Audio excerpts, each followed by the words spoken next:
About a journey that began in 1989 when more than 100 independent living centers across the country applied to the Independent Living Research Utilization Program for funding from the Robert Wood Johnson Foundation.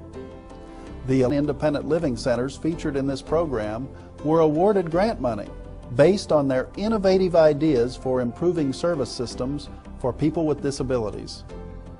These centers will share with you what they learned as they brought their ideas to life and focused on generating their own entrepreneurial sources of revenue. As their stories unfold, you'll find out what worked, what didn't, and why.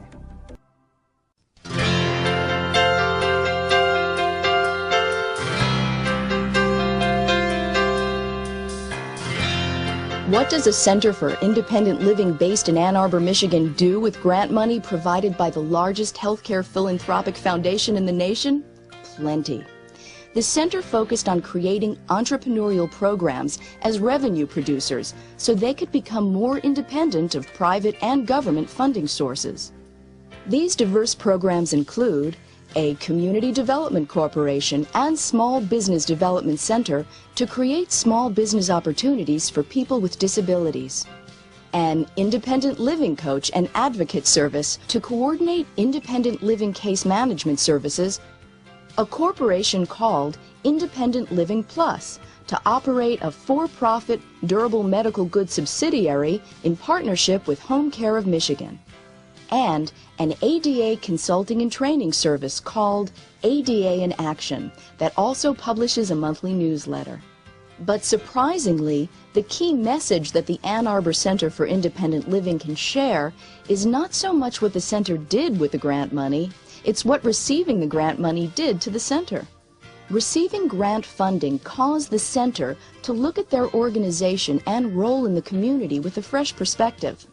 Through an organizational development effort, the center's board and staff elected to get outside their comfort zone by restructuring their operation from top to bottom.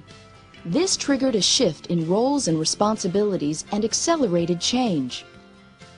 Here are their 7 secrets for success that they learned the hard way.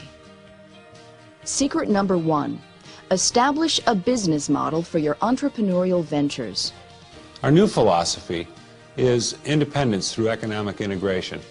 In other words, we've learned that it's possible to integrate the best practices of business without selling your independent living soul.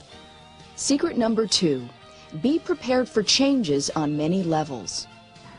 As you place more emphasis on fees for service, it creates changes within your organization as it would with any business. And terms like cash flow and accounts receivable become very important to your organization. You need to be prepared for new staff requirements, better accounting system, maybe additional office space. Secret number 3, conduct market research to find out who your customers are and what they want. Consider having focus or advisory groups made up of consumers, rehab staff, and healthcare professionals. Listen and then apply what you've learned.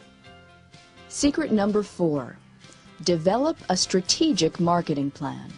Use a client-centered approach, which means you must go after a defined business need.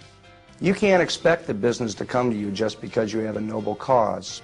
You need to invest in and create a marketing plan that supports your sales efforts.